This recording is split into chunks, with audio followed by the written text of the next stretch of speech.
саламатсыздар ма? Мен бұл каналды ашу себебім өзімнің инвестиция, трейдинг, биржа, опцион, Binance салаларында білімімді сіздермен бөлісу. Жалпы бұл қаржы саласы болғандықтан қаржы сауаттылықты білу, қаржыны қалай басқаруды білу бұл өте маңызды.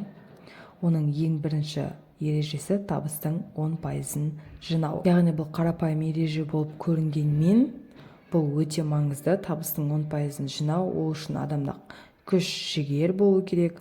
Сол табыстың 10%-ын құртпай жинай алуыңыз қажет.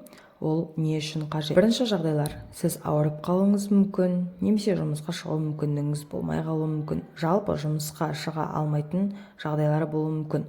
Сол жағдайда ситуациядан шығуға көмектеседі. Және білімге жұмсау керек. Өз-өзіңізді дамытып, одан әрі көп ақша табуға, яғни өзіңізге инвестиция жасауыңыз керек. Және үшінші себебі: сіз өмір бойы айлыққа қарап өмір сүргіңіз келмесе, онда болашаққа, яғни өзіңіздің болашағыңыз үшін жинауыңыз қажет. Өз болашағыңызға инвестиция жасауыңыз қажет.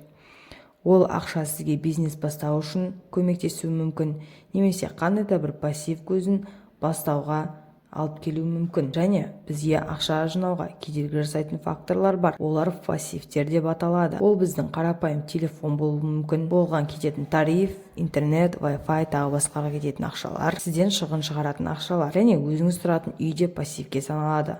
Ондағы свет, су, газ, отопленияға төленетін ақшалар тағы басқа сізден қаражат шығаратын ақшалар. Және де машина ремонтына, бензин, май ауыстыруына кететін ақшалар. Және де жинауға көмектесетін факторлар, олар активтер деп аталады. Ол арендаға берілетін үй, арендаға берілетін гараж немесе машина, бизнес болуы мүмкін, немесе қандай да бір құнды қағаздар болуы мүмкін. Құнды қағаздарға бізде акция, биткоин жатады. Және де ақшаны қалай жинау керек? Ақша жинаудың калькуляциясын білу өте маңызды. Сіз өзіңіздің қаражатыңызды басқара алуыңыз керек.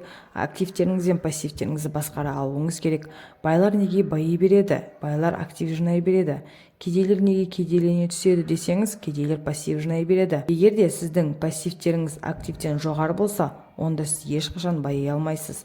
Ол үшін сізге ақша калькуляциясын білу өте маңызды. Мен бұл жерде 100 000 теңгелік айлық көрсеткішпен көрсетіп отырмын. Өздеріңіздің айлық көрсеткіштеріңізге қарай немесе табыс көздеріңізге қарай есептеп алсаңыздар болады. Егер де сіздерге осы видео пайдалы болған болса, онда лайк басып, подписка жасап кетіңіздер. Мен өзімнің келесі сабағымда сіздерге риск менеджмент және де майнинг менеджмент туралы айтатын боламын.